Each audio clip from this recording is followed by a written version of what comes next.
ask the question as to why. Why would somebody care that you've decided to put your brand front and center at this place? I don't care how you've done it or what you're doing. I want to know why you're doing this. Like, why should I care, you know?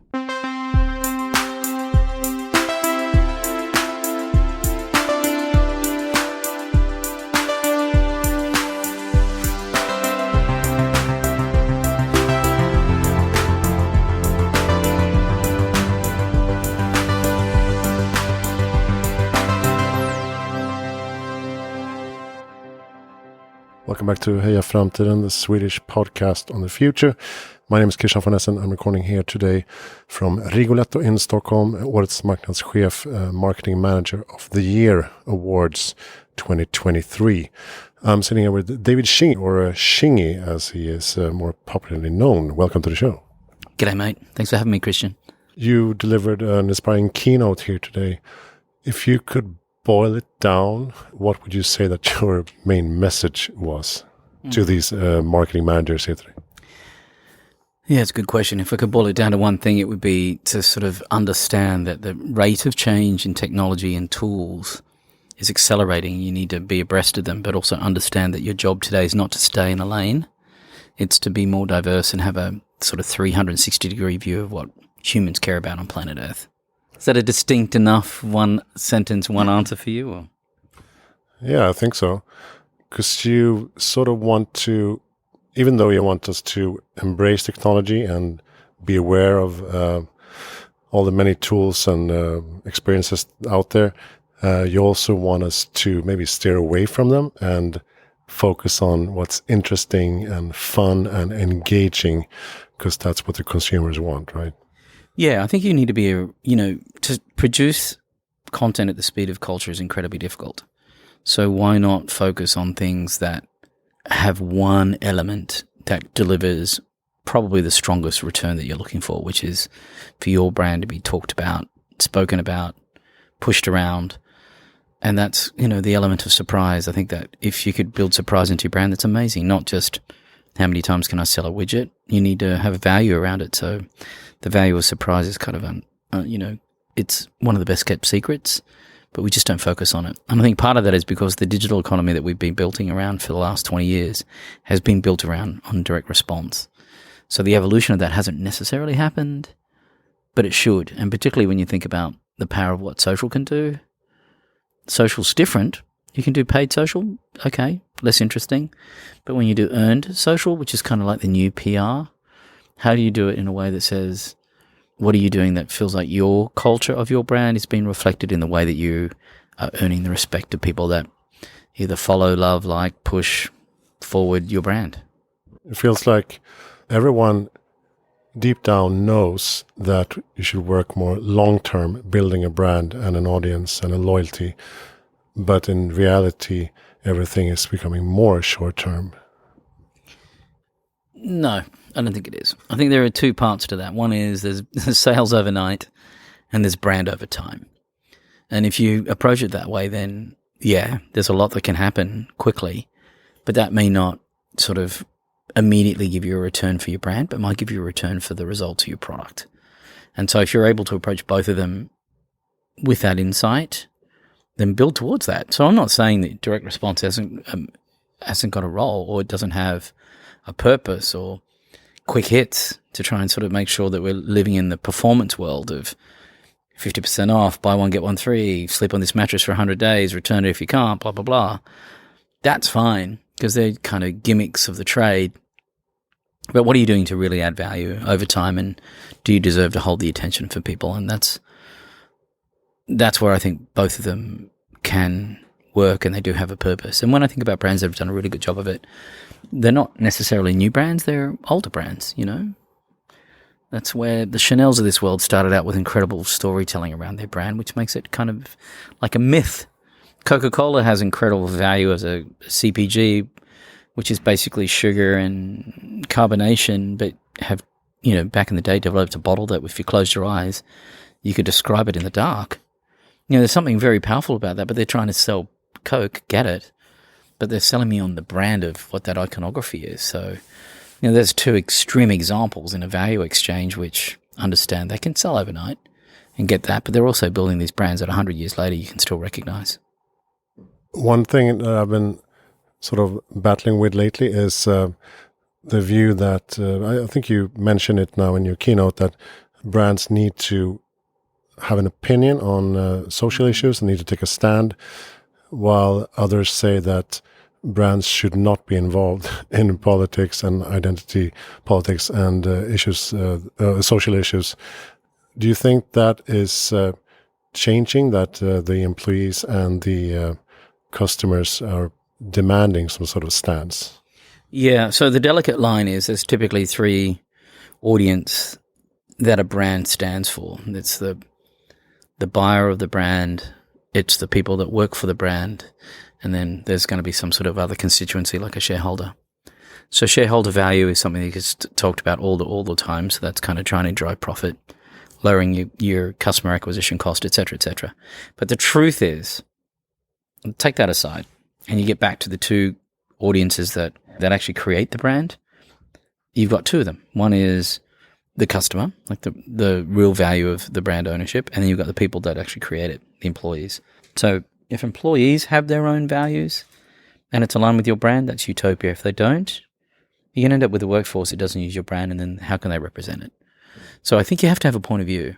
And there was a time, I believe, Christian, when, particularly if a brand had bad PR, they would throw the covers over their head and say, let's just wait for the tidal wave to pass, and then let's stay agnostic. Well, agnostic brands become forgettable. Just as I think you agree, it's pretty much a tinderbox. It's pretty tumultuous. So a point of view means that you are standing for something and for somebody and for some group. I think that's very important. And it's not necessarily, it doesn't have to be political. It could just be, we stand to be a B Corp and we're going to care about the values of Earth over and above using fossil fuels to make sure we're manufacturing things that are petroleum-based, for example. I mean, get some values. And that's kind of really the message there. Because one, it's respected by the employees. Two, it's going to be respected by the consumers, which is going to drive sales anyway and ultimately profitability. And that's the reason why the shareholders actually invest in it. So every constituency starts to win. It's just that we've been in this world for a long time of more is more at the cost of our point of view. And when we don't like it, you have to have a voice with it. Why? Because there's too many places for it to be talked about. Because if you don't choose to respond, then that sends another message, which everyone else will respond for you. And we've seen some brands not do a great job of that. I mean, I think in current times, Balenciaga was a very big boo-boo, standing for something that seemed very off. Then they threw their agency under the bus, and then they've come back to say, well, actually, it was us. But in that time period, while they're trying to calm that brand down, they haven't done something that should be really reflective of that value that they do care about. I mean, they could have gone to victims of the particular type of behaviors that they felt like they're promoting. They could have created a non-for-profit and created an interesting creative director out of that whole situation and put some belief in it. It's just that they've gone dark, and I think that's a challenge. And not to pick on Balenciaga, but they created it. But that's just as a recent example that I can cite anyway. You discussed the old 4Ps from marketing management literature, and you wanted to replace them with 4 new Ps. Can you elaborate a bit on that? Because I know people here are a bit confused. Yeah, the 4 Ps are product and placement, et cetera, et cetera. And then I think the new 4 Ps are a contrast of how brands have outsourced a lot of their brand to third parties, being social. They don't own those platforms, but because they've got big audiences, they're going to put their platform there. And that's one of them's pedigree. Do you align yourself as your brand with a pedigree of a masthead that respects that value? Pedigree is one. Performance, is it performing well enough for you to be able to measure, to understand that works? Partnership, so how are you going to do it? You can't go it alone. Most of the things don't go. I'll give you an example. An example of a partnership would be collabs. So the ability to build a better product because you've actually collabed it. Adidas and Stella McCartney is a good example. Or Yoshi Y3 with Adidas is a really good example. So that's partnership. The 4 Ps, again, that need to be reframed in my mind was pedigree, performance, platform, and partnership. So all of that vernacular, those Ps, all of them, if we break them down, are all B2B speak. Because brands have outsourced all of or mainly their brand relationship to other platforms or spaces that aren't theirs. And so you have to be very careful about how you choose that. And I don't believe we're in the space of more is more. I don't think every brand should be on every platform all the time, because I don't think the customers are actually the ones that are really there. Are their bullseye target audience really on all those platforms in the way that they want them to be? I would question that. Yeah. And you want to see more of an ecosystem approach to this. Yeah, an ecosystem also means time of day in the life of. So, what is the need state of somebody? What's Christian's need state at 8 a.m? Does he have to get some stuff done? So therefore it's got to be all about efficiency. But what about around lunchtime when he has time to game or what's the need state there that's different? What's the release that's needed at that point? So there are different states based on who you are psychographically and demographically that I think is kind of a far more holistic approach than just how do I blast more is more and hope to God someone's going to click on my ad. You basically want to see a marketing and ad world moving away from a focus that is too strong on performance and work more with the emotion. Yeah, is that correct? Mm-hmm. So the 3 pillars. Story is always the foundation of what a great brand is in my mind. Once upon a time, ... great, awesome. But then we're very quickly going to performance, buy one, get one free, or whatever, whatever you want to throw that into a category, but we forget feel. And in the real world, feel is something you can physically experience, I use the analogy of when you close the door of a premium car versus an economy car, within milliseconds the difference. The smell's different, the feel is different, the white noise is different. How do you do that digitally? That's point of view. And that's where creativity really starts to take care of the visual and takes care of potentially the sound. If you can, start to form that as a relationship on particularly a small mobile device, then you're halfway there, But we tend to do 2 things. We either fall into the habit or the trend of the platform, and then your creative becomes homogenized, which means it gets forgotten about in my mind. Or we go the other way, which is they produce something that feels like it's a one piece of work and they blast it on all the channels, and it's not really designed differently. So you'll never get a different response. It's all going to be kind of bland, I sometimes feel, you talk about creating friendship over just pushing out ads and banners that no one clicks on. I'm a one-man band media company, basically. I do podcasts and books and lectures and talk shows and magazines and everything. Why don't you think more brands take that approach to create a sort of media hub and build a strong story and content base around their values, not just their brand? Yeah. I think that's a really untapped potential. Yeah, I think you've answered the question yourself, Christian, which I think is a really great insight. It really comes down to it's not habit forming or it's not laziness. It's really just come down to they focused on the wrong things. So they want to focus on the what and the how, and they don't talk about the why. And the reason why is hard is that it feels like you can sort of drive that with data, and there might be an insight that actually propels that. But truth is, why is it's the gut check and the heart check, and it's really hard to correlate sometimes. But it's the easiest thing to be forgotten about, which is let's just get this out quickly. This is what we're going to do, and this is how we're going to do it. We're going to do videos, we're going to do stream reels, we're going to do whatever.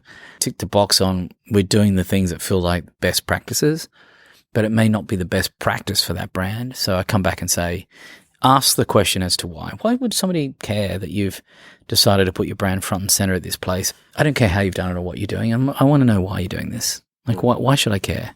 You spoke a bit about generations, which is a tricky topic sometimes, but boomers is a very untapped market potential, definitely. And you also talked about the alpha generation.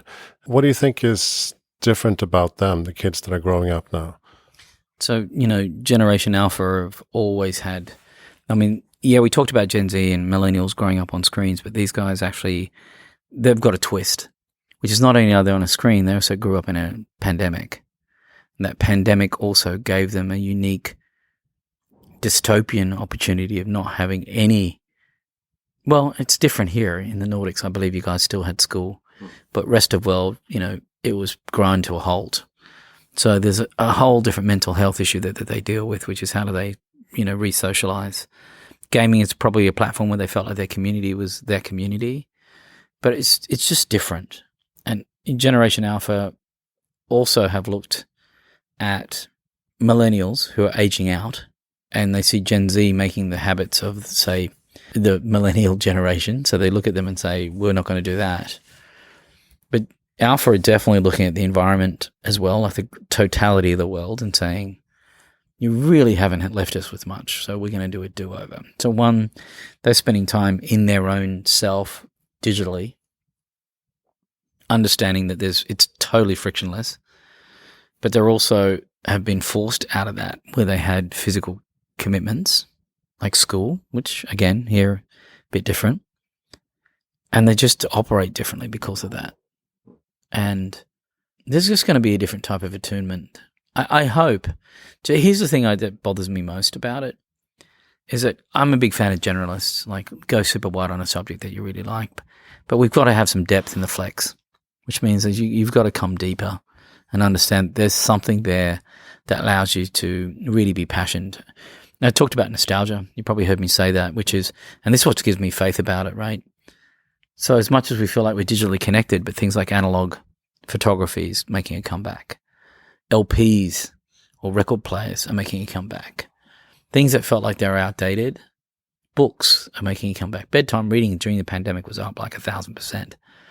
These are things that just feel like, wow, there's this wanting to not necessarily always be digitally connected, understand the value of it, but maybe push back a little bit on it. Is that going to play out? I don't know. Maybe that's very much a rich statement. And particularly when I see these emerging markets like LATAM and Asia, which they don't have computers, they go straight to the phone. And they're not having this, their mid-afternoon nap in their workday. They're checking out what's going on in their phone media.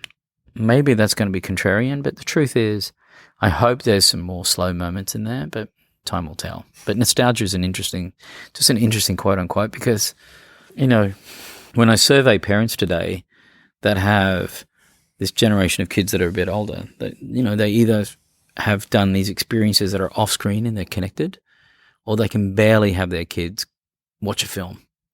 So it's really quite polarizing, but it's going to be somewhere in the middle there, I guess. Very confusing. Yeah, mine are 13, 11, and 6. My 13-year-old daughter just asked me, like, do you have any Cure CDs? I'm like, yeah, sure, probably. Really? Where? I'm like, maybe I have some in the car. Can we go down to the car? Can we go down to the car and look? I'm like, you have them on Spotify? Yeah, but they are CDs. I'm like, okay, here's a CD of the Cure's greatest hits, without the cover, just laying around in the car. He was like, yeah, that's amazing. I'm like, okay, great. But Christian, imagine how cool you'd be if you could produce an LP that had the liner notes with all of the lyrics in it, which, back then were probably published with beautiful album art. And there's a reason why the album went from song 1 to song 10. There's a story being told where I believe music today is probably the hook. The hook has to happen within 15 seconds to see whether or not I'm going to gift you 3 minutes of my time to listen to your song. So music today is all hook. It's no melody. The melody comes later, but it's really fascinating to me how these kids are going super deep. I mean, imagine what could happen if you could get her into, an old Pink Floyd album where they've got an 8-minute intro or something. It'd be bloody outstanding. But Cure's a great recipe. So you can tell us a bit about your background. When did you invent this stage persona that you have now? Where did that come from? Yeah, great question. I ran 13 countries for AOL and their media and marketing. But in that time, I helped reboot, Nordics was part of it. I helped reboot the AOL brand, the core AOL brand. And we really wanted to invent a brand that felt more futuristic. But by the time we did that, as you know or may not know, but I'll tell you that big companies, when one division performs poorly, everyone suffers. So what happened, being an outlier in a series of countries, there wasn't a lot of marketing money that come back around to rebrand this new or roll out this new brand. So I wanted to talk about the marketplace different. I just sat back and realized we're all talking about the same thing. And then I had some strong points of view. And the idea there was to reflect back to the industry the points of view that are really happening around consumer behavior.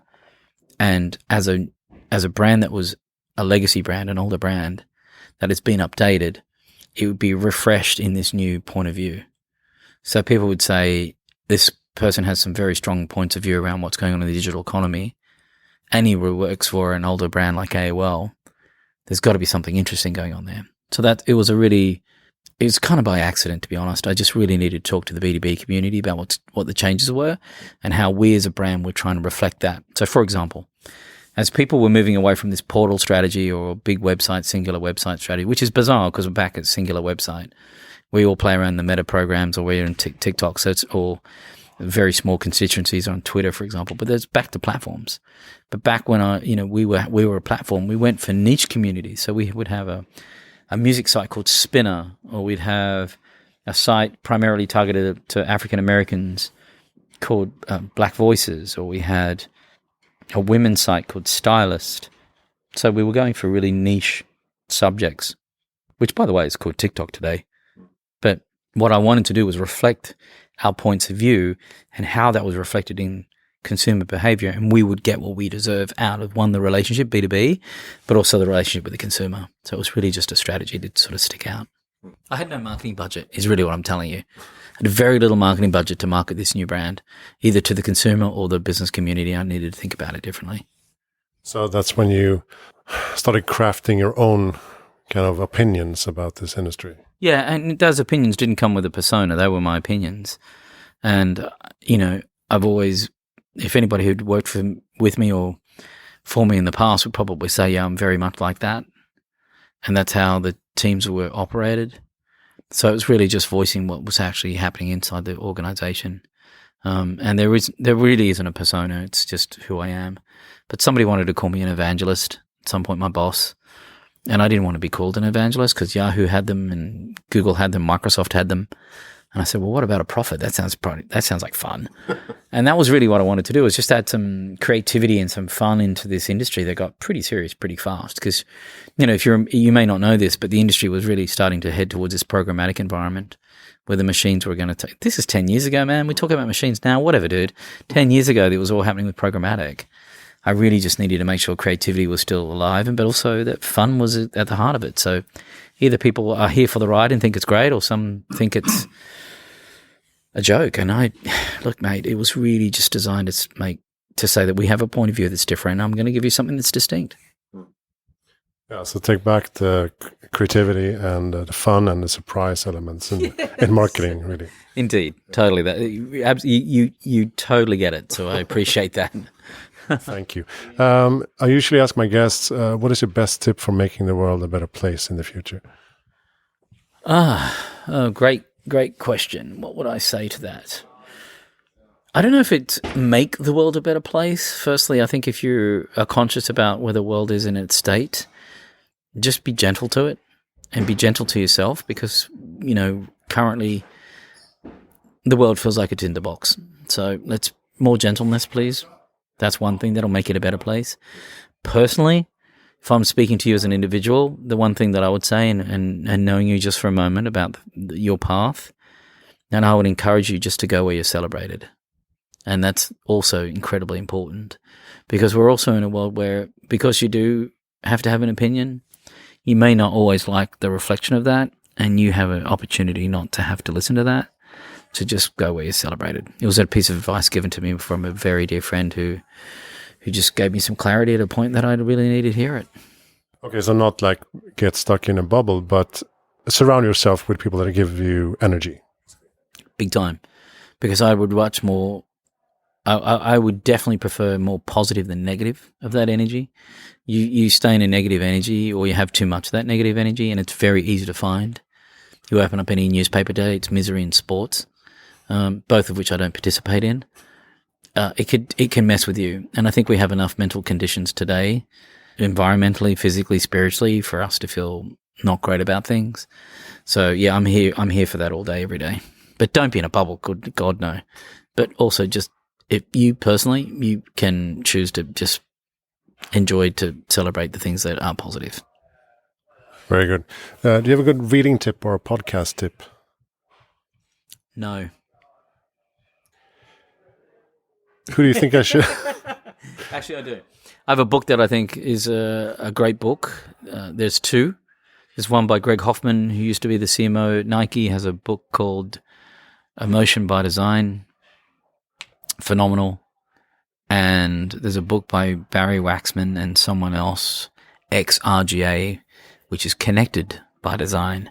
Both of those are very good ways of thinking about how to, put emotion at the center of it, and also how to think about an ecosystem. Great. Good tip. Who do you think I should interview?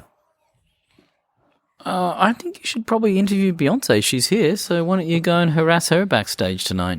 Yeah, I feel like I know about 27 different people going there tonight, so it might not be as difficult as we would think. I was on a plane last night with 200 of them, and they had a boombox and cutouts of Beyonce, and it was a hoot.